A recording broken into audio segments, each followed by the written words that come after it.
we would ask everyone except for our panelists to turn off their video. Please use the chat to introduce yourself if you'd like, names, pronouns, where you're participating from. You can use the question and answer dialog box to ask questions. We'll be responding to those questions as I come up throughout the presentation. There are cart services are being provided. There should be a CC at the bottom of your screen. If you go in there, you can do closed captioning or full text. There will be links provided in the chat box, and they will also be sent out in an email along with the recording of the presentation. We would encourage you to ask questions along the way. There are no dumb questions. We ask that you be respectful of others' experience. We have people calling from all over the state today with different backgrounds, and we are united by the hunger to learn and share knowledge. We just want to acknowledge that these are hard moments in a tense environment that we are all living in, and hope that today's discussion will help to alleviate some of those frustrations and fears about being a voter in Colorado. And without further ado, we'll introduce our two distinguished guests. Our first panelist is Dawn Howard, who has slight cerebral palsy and alopecia areata. Her body will not grow hair on her head. She is the most beautiful panelist we have today on our staff. So as Director of Community Organizing for CCDC, she enjoys matching advocates and volunteers' interests with opportunities to make systems work for people with disabilities. She has worked as a librarian, occupational therapist, advocate, and as an aide for Head Start classrooms. In her free time, Dawn writes poetry, spends time with her friends and family, and takes long walks. Thanks for joining us, Dawn. Our second panelist is Jen Simano, who is the Voting Rights Campaign Coordinator for ACLU of Colorado. Prior to working with ACLU, Jen worked as an organizer for Planned Parenthood of the Rocky Mountains to develop an accountability campaign, which worked with activists and community partners to mobilize Coloradans in defense of the Affordable Care Act. She also organized for the 2016 election cycle in the 6th Congressional District. Jennifer previously worked as an intern at SEIU Local 105, where she helped in the fight for fair wages. She is relentlessly dedicated to Colorado's voting rights, healthcare access, and independent journalism. She enjoys rain, long-form articles, and savory pastry pockets. That's hard to say, and her cat, Joan. Good to have you, Jen. Let's get right into it. Our first topic is Know Your Voting Rights, and one of our first questions is off the top of your head, panelists. What should Colorado voters know this election cycle? That in Colorado, the voting is safe, secure, and easy. That we can, because we do have a robust mail ballot system, nothing much has to change for us. Great, great. And another question that has come up is, what should voters with guardians know? Even people who have guardians who live in Colorado, in our state, can vote. That's awesome.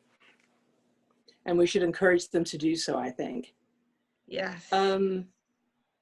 What should voters with criminal records know in Colorado? So overall, voters with criminal records in Colorado should know that almost all voters with criminal records, or all Coloradans with criminal records, have the right to vote. And so to break it down a little bit, is that the people who can vote are folks who are on probation, folks who are incarcerated in jail serving time for a misdemeanor, and people who are detained while they're awaiting their trial. So people who have been to ACLU presentations have learned a lot about this, about what we call pretrial detention. Pretrial detention means someone was arrested and charged with a crime, and they can't afford their bail, so they are forced to stay incarcerated while they wait for their trial. Who does that affect? Primarily people who are lower income, and then within that sphere, especially people with disabilities and people of color. And so what that could look like is, let's say Dawn and I are both picked up for public intoxication. This is back in the pre-days when we could party. No, I'm just kidding. We're both picked up for intoxication. Dawn can afford her bail, so she's out and waiting for her trial, but I cannot.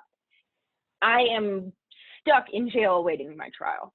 But I'm still in jail, but I haven't forfeited my right to vote at all. I'm merely accused of a crime. So that's just a long example of why people who are detained awaiting their trial should also have the right to vote. And I'll review this in a more succinct way. So that's kind of like the jail and probation sphere. Then we have people on parole. In Colorado, as of 2019, people on parole have the right to vote. And we'd like to give a huge shout out to the Colorado Criminal Justice Reform Coalition, CCJRC, who fought to get that law passed that reenfranchises people on parole. And they passed a law that mandates counties to carry out voter registration and facilitate voting in jails, which is really important. And so to review from the top, people who can vote: people on probation, people serving time for a misdemeanor, people who are detained awaiting trial, people who are on parole. So that leaves one group of folks who cannot vote in the state of Colorado, and that is people who are incarcerated while serving a felony sentence.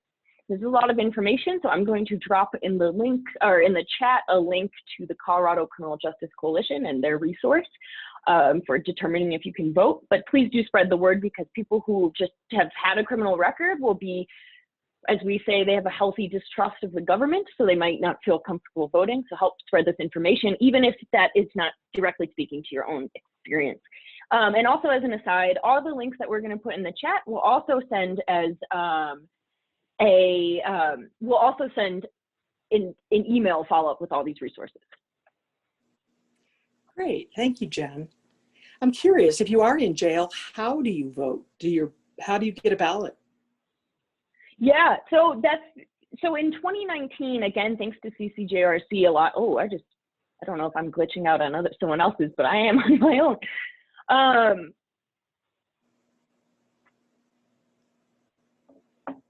Hi, sorry, I'm having a technical error. Can you all hear me? Yes. Okay, great. I'll ignore the screen and just talk. Okay, so in 2019, thanks to a lot of grassroots advocacy, our lawmakers passed a statewide law that mandates that the onus is on between the jail administrators and the county to facilitate voter registration in jails and to facilitate voting. So now it would be through a jail mandated program. But before that, it was, again, a grassroots effort. It was CCJRC who had put in, through working with a couple of counties, I believe originally it was Denver and Mesa, and implementing their own programs. And when they did that work, they found that a lot of the jail and prison admin people they weren't aware of the voting rights of people with criminal records. So if they don't have that awareness, how could they even, what's the hope for people who are incarcerated? So there's been some really good work in Colorado, and now it's just spreading the word. Excellent, great, thank you. Shifting just a little bit, can you tell me, how are you allowed to deliver ballots for friends and family and loved ones? Yes, that's a good news. You are allowed to take 10 ballots, including your own, to a Dropbox. So at CCDC, we are really encouraging our members and anyone else to ask their neighbors or friends if they need some help getting their ballot to a Dropbox and helping in that way. There are ways to track if your ballot is counted.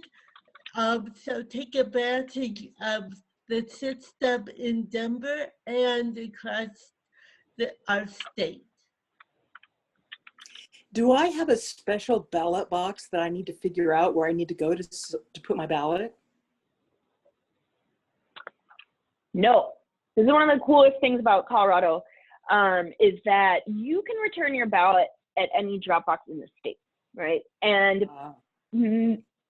so many of almost all of them are 24-hour secure drop box locations. So they're extremely difficult to tamper with. They're monitored. When they're collected, there's this really detailed technical protocol that they have to follow to empty the ballot boxes, and the election judges who do that there's one from each party plus a lot of documentation. And so the vast majority of Coloradans use drop boxes. Even before the drama, if you will, to put it lightly, with USPS, Coloradans had always preferred the drop box because it felt, secure. It's a direct line, less steps, less people in between. And so let's say you vote in Denver, but you happen to be in Durango visiting a friend and you have your ballot in the back of your car, you can drop it off at that ballot box in Durango. So keep that in mind and definitely share that out. That's excellent. You're speaking to the issue of election security. Are there other ways to turn in your ballot? Yes. Oh yeah, Don. You can go vote in person.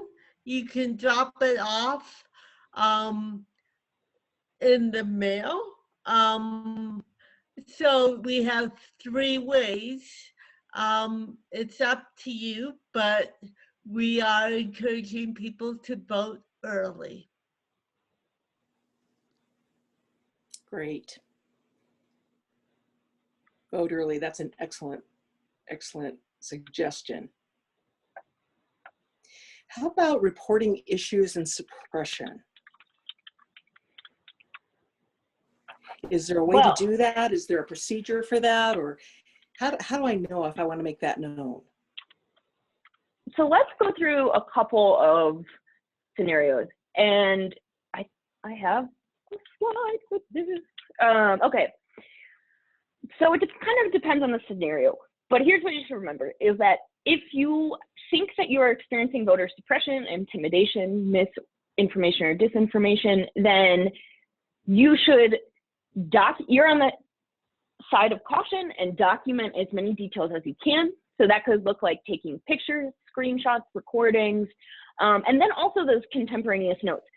Pull out your phone in the notes section and be like, walking at Colfax and Broadway, 3:45 p.m., saw this and that. Like those, just try and document as much as possible, right? More information is better. And then if you look at this slide, for those who are viewing in that way, you can see that there is one for online misinformation. So we can start there because that might be a little more nuanced for people. You may have already seen it, but there's a lot of bad information going on social media. And so what could that look like? A lot of that could be as simple as giving the wrong election day. That's a classic example that we've seen, I don't know, forever. So saying election day is November 5th when it's November 3rd. You definitely want to report that. Another example that's a bit more nuanced is saying people with, and this, unfortunately we have seen this, people with criminal records cannot vote, they will be prosecuted. Like that's a classic intimidation messaging method, is just to threaten prosecution basically for voting. And that usually targets our more directly impacted non-dominant majority groups. So that's also why it's important to have a sense of voting rights for different groups that are not your own, because then you can be a better advocate in the community to spot this misinformation. And so back to the screen, if you do spot something or suspect that you do, there is a reporting email right there. It's disinfo@progressnowcolorado.org. They are an advocacy group that is working with some national people to just get a sense and monitor trends and patterns. And I will also say here in this space, that if you come across this, don't engage with it and repost it. I know it feels counterintuitive, but because of the algorithms that our social media operate on, it will just cause more traffic to the misinformation or disinformation and cause it to spread further. So it's kind of counterintuitive, but you kind of want to like shrink it down by reporting it and not engaging with it. Okay, quickly on the next two, if you go to vote, if you see in-person misinformation, it's basically the same thing, but that could be a door hanger, it could be one of those lawn signs, or a flyer. You would want to report it to voting@aclu-co.org. That's obviously ACLU of Colorado. You'd want to tell your county clerk as well. And then also give a call to the Election Protections Hotline, 866-R-VOTE. Again, I will send these links out in the chat, and then we'll be sending a follow-up email. If you have issues casting a ballot in person at a voter service polling center, then you should do these three things. You should report it to Disability Law Colorado. You should report to this voter hotline, and you should report to voting@aclu-co.org. Great. That's a lot of information. That's good information, though. We're going to open it up right now to audience questions and answers. If you have a question, go ahead and put that in the chat, and we'll respond to that at this time. And while people are doing that, let's see what we have here. With millions of people voting, does my vote really matter? Yes, would you like to take that one? Your vote does matter. Lately, elections have been won and lost by a few hundred or a few thousand votes, and we need to make sure that our votes are counted. People with disabilities, we need to vote for candidates who value the ADA and value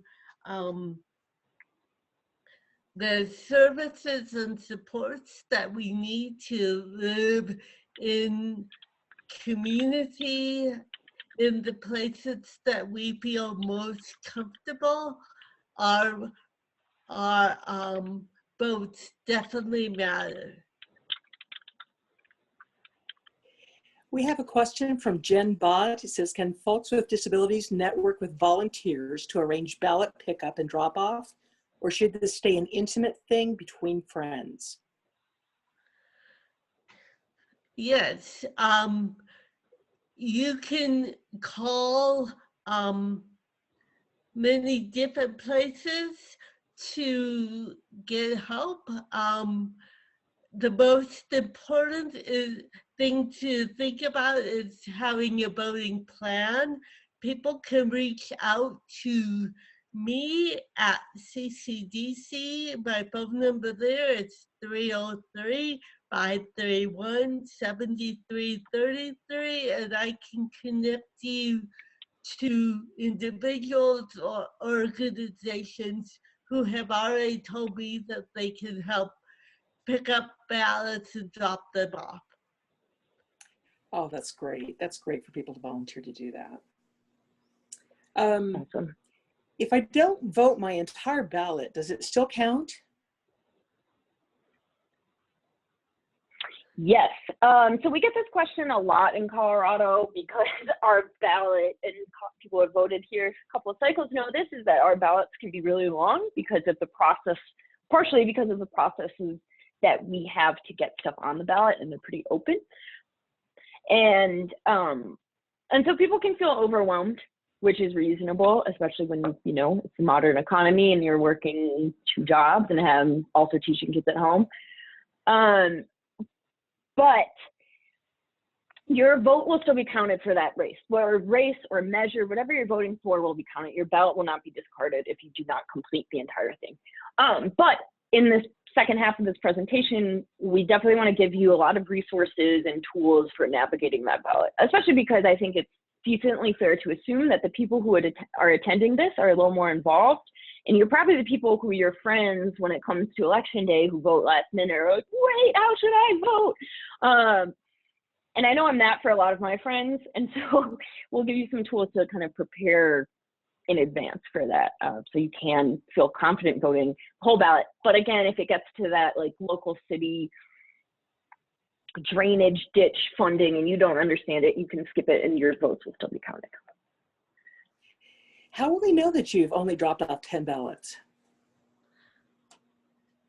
I think that that's a matter of honor most of the time. There is a camera at every drop box. But I don't know how much of the vicinity around the drop box is captured. Again, I think it's the honor system, except on election day at the voting service, it's centers, people will be watching. Good question. Yeah, I've dropped some off on election day, in like 2 rounds, and I actually had an election official be like, "What are you doing?" And I let him know, and it was completely fine. So you just let him know, "Oh, I'm picking up for my friends." And I think this year, you know, being extra careful not to go over that because we know how that could be blown up and misconstrued. Right. We have a question. I don't know about judges and usually skip that part. How can I get information so I can vote in these races?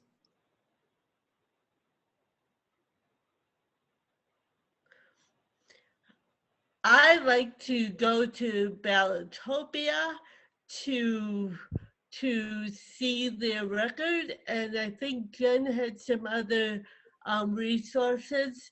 There are a few different resources that we can use. Judges are really important for retaining our civil rights and disability rights. Yes, and I will send out, I think Ballotpedia is probably more, I like that better, but you can also look through the judicial branch. I'm forgetting the specific name of the department, but they release annually the reviews of the judges, which are done internally by their staff. So that's another resource. And I will say in the background of voting advocacy work, there are people working on doing more education around judges' offices. Right. Okay. And kind of wrapping up and going into something a little bit different, I am overwhelmed with ballot questions. What should I do? What resources are available?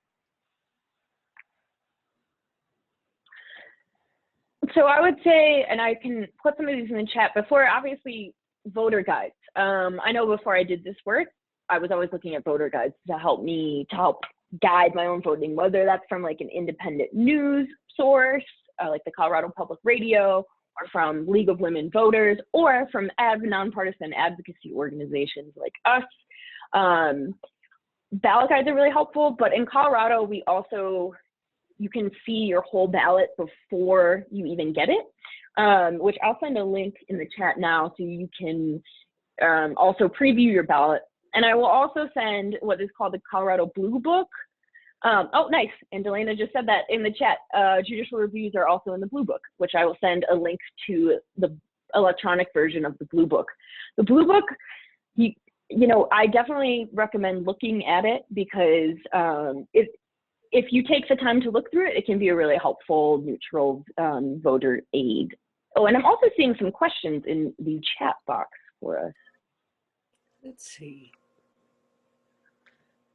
Let me mention one more resource. Coming In is a nonpartisan effort by several nonprofits to educate people about statewide ballot measures.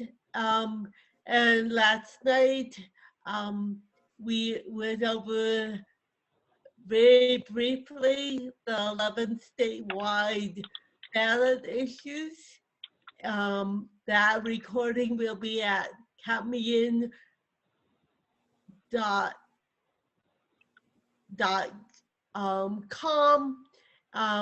And there will be 3 more deep dives on more complicated ballot issues.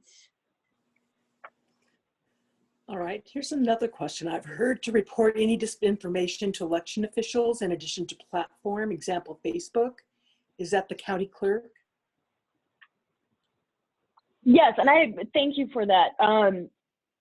And I think I just accidentally stopped sharing my screen, but that's okay because we're about to switch over.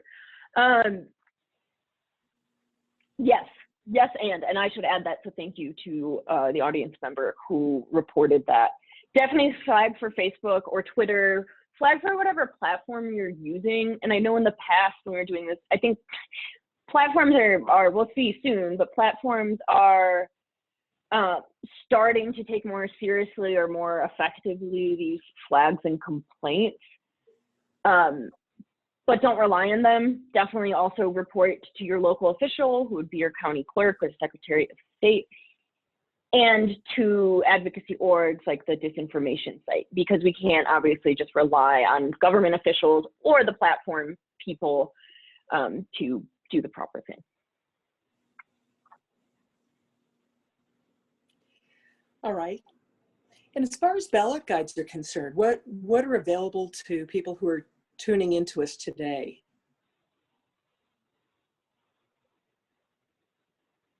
Can you repeat that question?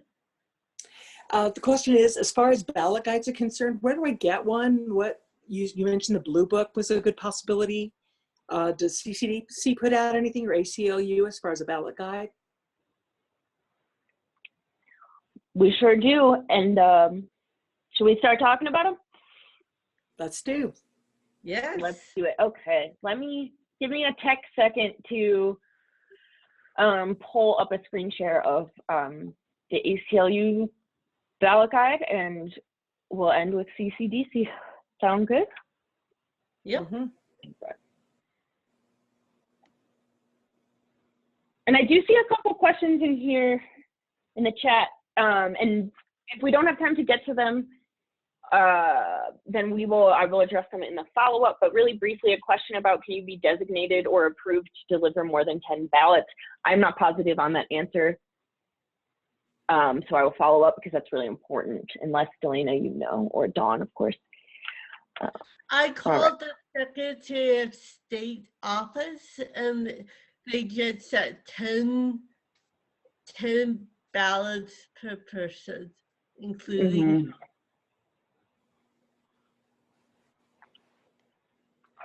Okay. And I also see, JD, you're talking about in-person intimidation. I would like to connect with you after. And please, again, same thing with in-person, is documenting, but also making sure that people, and if you're doing advocacy or get out the vote work, that you're telling people or trying to encourage them to use drop boxes and to avoid in-person voting, if that makes sense. I mean, of course, if they need it, go. But a great way to circumvent is to use those drop boxes or mail. Okay, can people see my screen? I can never tell. Yes, we can. Okay, so I do want to start with a couple of disclaimers. One being that both of our organizations are nonpartisan. And we do not take positions on political candidates or parties. We do take positions on policies affecting each of our organizations' different missions. And so off of that, we are presenting these ballot guides separately, which I think is actually really great to show differences in stance, some overlap, And also, again, really putting the decisions on how to vote in the hands of the voters. And so let's look at some of the statewide ballot initiatives that ACLU is actively working on. These two nodes on top are kind of the ones we're putting the most muscle behind. So the one on the left, Amendment 76, this initiative is to do with what we call democracy reform. And what we mean by democracy reform, or this has to do with like our democracy and how the actual mechanics of it work. One of the biggest things of the mechanics of democracy are all the laws and rules surrounding our ability to cast our vote. I think that this year, where that's all on the top of our mind with the amount of voter suppression and disinformation we are seeing coming largely from conservative groups. And this ballot initiative is an extension of all of that mess, of all of that strategy to try and suppress the vote, to try and limit people's access to being able to exercise their vote. And so Amendment 76, I actually am curious in the chat if people want, have you even heard of this, or have you heard of this amendment yet? I'm just doing a temperature gauging here. Yes, Barbara, yes. Oh, and Barbara, you have also helped me with my misinformation. Yeah, so it's kind of mixed. And I'm wondering if some of the people who have heard of it maybe have been on our email list and hearing from my colleague, Julian. Someone is reading up on the Blue Book. Love it. Okay, so this is really important. We need help getting the word out because an absolute no, awesome. Okay, I'm gonna start reading the chat. But this is really an important initiative that we need your help getting the word out about. Because it is intentionally confusing. So the people behind this initiative are based in a small group of political operatives based in Florida. They do not live here. The purpose of their group is to pass anti-immigration policies throughout the country. Again, it's a group of political operatives from Florida who are trying to set a legal precedent in Colorado that would limit access to the ballot. So the consequences of what it's trying to do is say that, hey, only citizens can vote. Right now, that is already the case. But what this proposition proposes to do is change one word in Colorado's state constitution that would take it from every citizen can vote to only citizens can vote, right? That's really tricky and confusing. So every citizen can vote, only citizens can vote. That only language, which is being proposed on Amendment 76, is very restrictive, and the intention behind it is to create confusion, to limit people's interest in voting. Right now, Colorado, like the rest of the country, doesn't have a voter fraud problem, and especially not to do with citizenship. Right? This is solving for a problem that does not exist. So what it's trying to do is to create confusion in immigrant communities, which will suppress the vote overall. Because we talked about this when we were talking about voting with criminal records. People err on the side of caution. Oh, will this get me in trouble with the government or get my family in trouble? I'm not sure. It's better safe than sorry. The other effect of Amendment 76 is that it will also disenfranchise our Colorado youth, right? So 17-year-olds right now are allowed to vote in primary elections where they will be 18 during the general election, which makes sense. 17-year-olds can vote in primary elections where they will be 18 during the general election. This would undo that completely. Plus, it will undo all the efforts that have been going on in Colorado, led by youth for years, to try and allow 16 and 17-year-olds to vote in school board elections. That would be completely wiped away. One last time, the most important thing to remember is to vote no on 76. This is an attempt at voter suppression from outside political extremists. The other one we're encouraging a strong no vote on is Proposition 115. This is an abortion ban. We have seen a handful of attempts at abortion bans on the statewide ballot via statewide ballot initiatives in the past several years, all of which have failed. Similar theme here in that this is a group representing extremist views. Colorado was the second state to legalize abortion before Roe, and I believe that happened under a Republican governor. Coloradans again and again show that they believe that it is a person's right to choose and it's their own private medical decision, right? And we shouldn't have politics or religion interfering in this.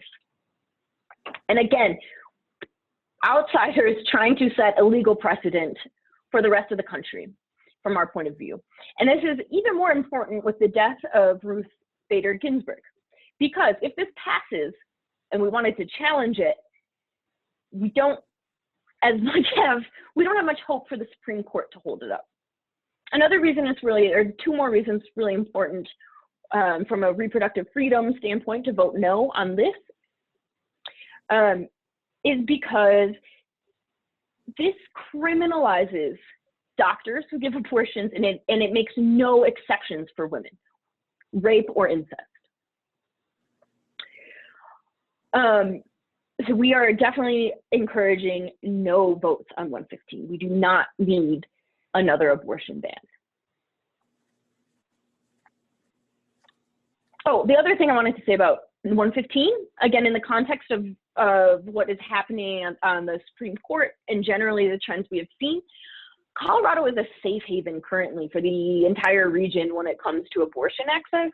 And we need more than ever to keep that status to be a safe haven for our neighboring states. So vote no on 115. And then vote yes. The vote yes ones, which are exciting, we'll touch on briefly here. So Proposition 113, this is saying yes to the national popular vote. This means that popular vote would dictate presidential electors and would get rid of that winner-take-all system. If you would join a handful of other states who have agreed to this compact. And once enough states have joined this compact and we get the proper amount of electoral votes, which is 270, then we can start counting, we can start changing the process from that winner-takes-all system and actually have the popular vote reflected. And I'll send in the follow-up their campaign website because they have a really good myth section talking about why no, California won't be the ones deciding the election, and no, this isn't favoring people from cities, which is really interesting. We're also encouraging a vote yes on paid family and medical leave. This would allow, just as it sounds, working Coloradans to get paid for needing to take time off for care and emergencies by paying along with their employers, paying a small fee into a fund, kind of like an insurance fund. And as we can imagine, in the life of COVID-19, where we've only received one stimulus relief check, the value of such a proposition, and especially how it'll affect parents and just working people in general. So that one was exciting. So to review, no on 76, no on 115, yes on 113, yes on 118. I know no one's going to remember that, but we will send follow-up, and I'll see if we have any questions.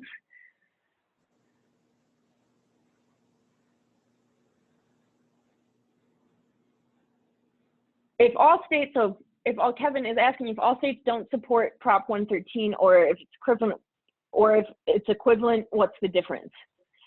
Oh, thanks, Cass. So that's a good question. You have to meet a critical mass. Not every single state needs to join what's called the Interstate Compact to override that winner takes all. It's maybe if Julian's an he could throw this in here, but there's already a handful of states who have approved this, right? Who have been like, hey, we are part of this compact. So us passing it does make a difference. We don't need all of the states. We need an amount of electors. We need 270 electoral college votes.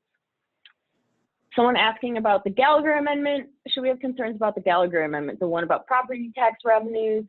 I wasn't sure if it will disenfranchise poorer neighbors. So we as ACLU are not taking the position on Gallagher. I'm not sure if CCDC has anything, but we can also recommend to you the voter guide of the Bell Policy Center, which I can put in the chat, which is a nonpartisan economic justice policy group, which I think might be helpful. So in short, actually, Kevin, a better way to answer your question is, will it change our electoral presidential votes right away? No. But will it make a huge critical step in joining these other states? Yes. Thank you so much, Jen. Yeah, Dawn, how is CCDC informing the Colorado voters?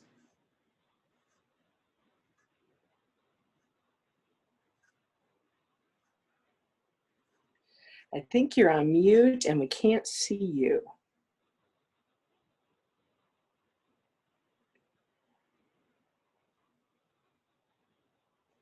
We'll wait just a minute. I'm sure Dawn's just having technical difficulties at the moment. There we go. Thank you for alerting me of that.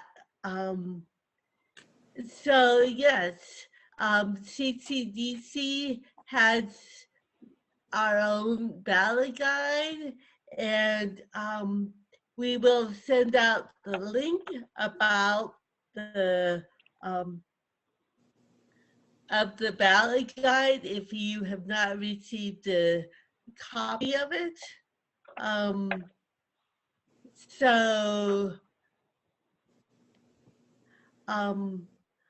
Our ballot guide goes into how to help people who need help voting, the do's and don'ts. I'll let you read through those.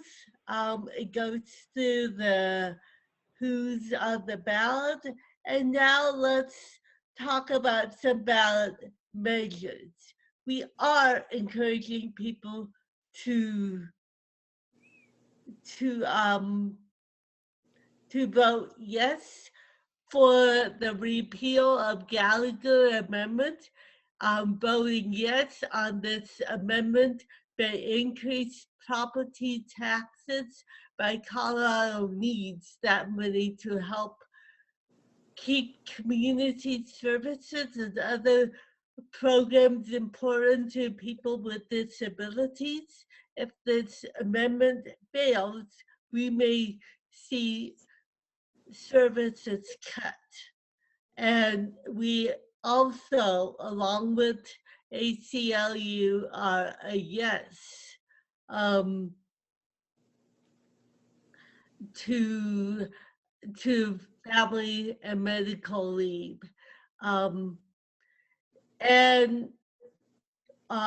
We oppose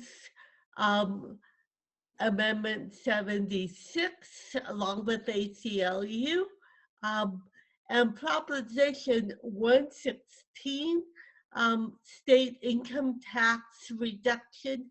CCDC opposes this measure because it could reduce Colorado tax dollars used to support disability programs. And then Proposition 117, we are also opposed because it could reduce Colorado's tax dollars used to support disability programs. We are not taking any position on Proposition 115 because people in the disability community has have very different opinions on this issue.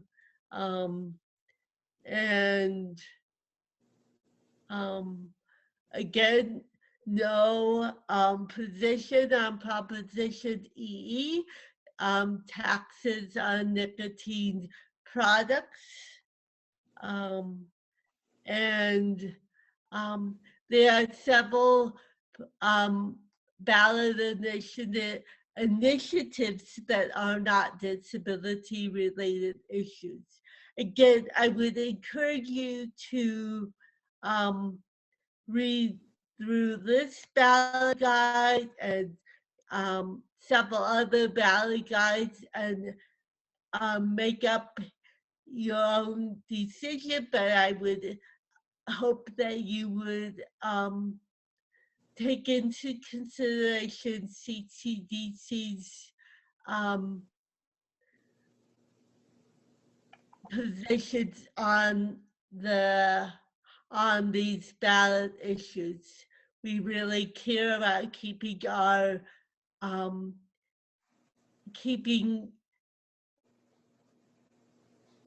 services for people with disabilities strong and community-based in Colorado. Thank you. Thank you, Dawn, and thank you, Jen, for being there for Colorado. Do we have any last-minute questions that you'd like to have our panelists address? We'll wait for a moment and see if they come into the question and answer box or the chat box. I think we addressed all that were there. Oh, I like Barbara, again, with the interesting information.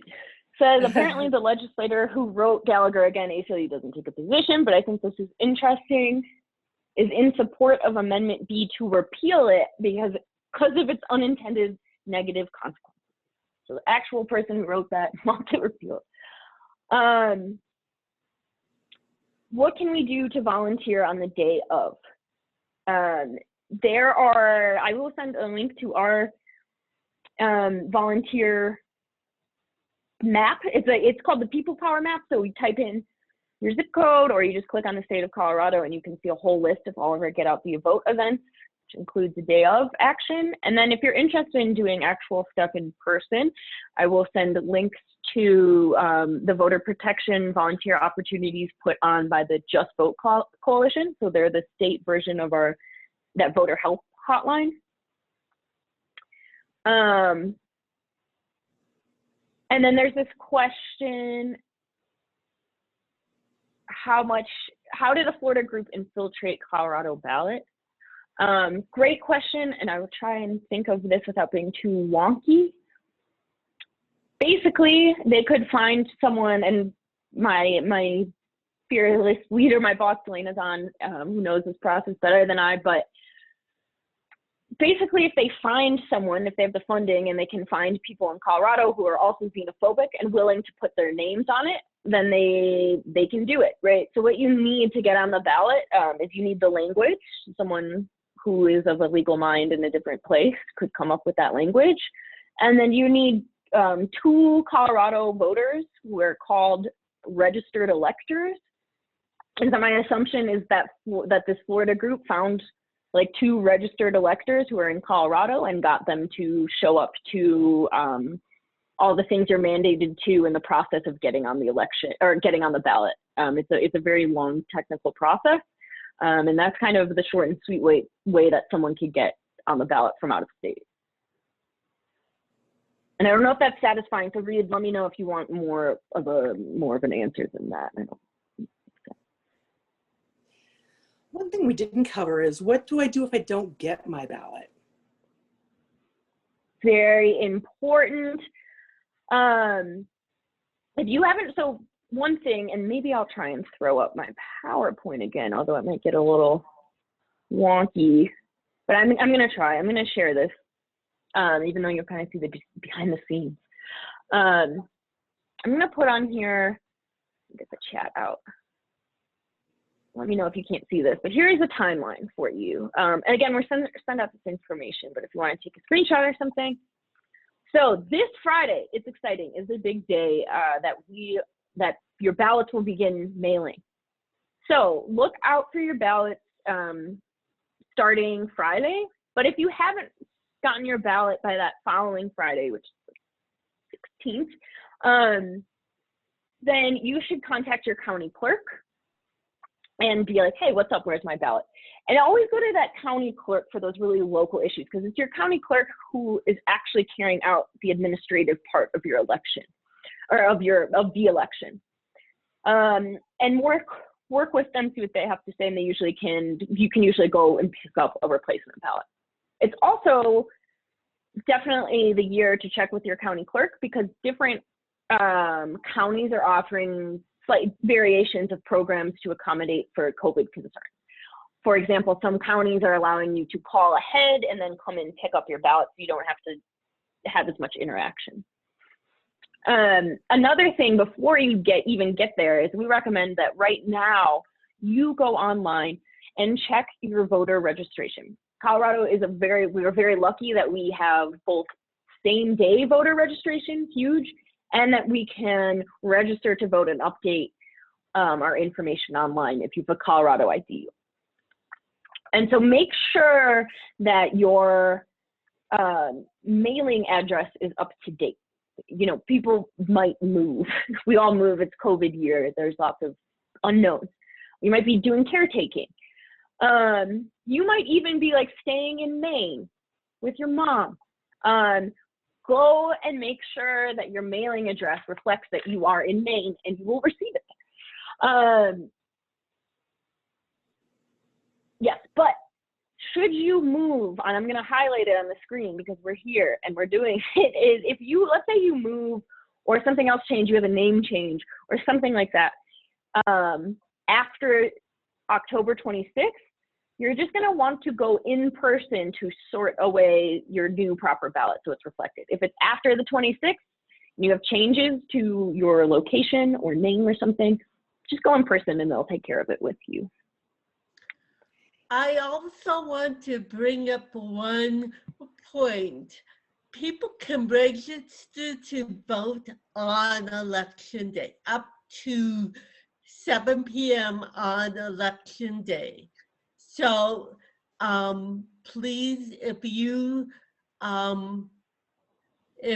know people who are not registered to vote, the last time to vote, to register, is election day, not before. Yes, and to Don's point. Too, yeah. Oh, sorry. No, that's what I was Sorry. saying. I was just saying. The question is UPS and the capacity to deliver ballots on time.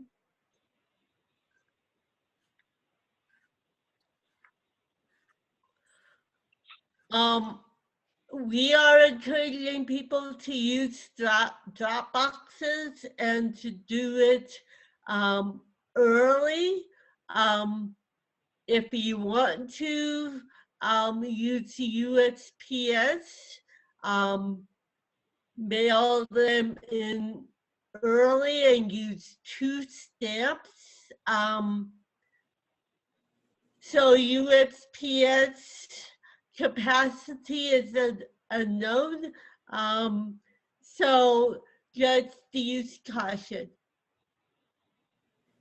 I would also say off of that, I see Lori is asking whatever happened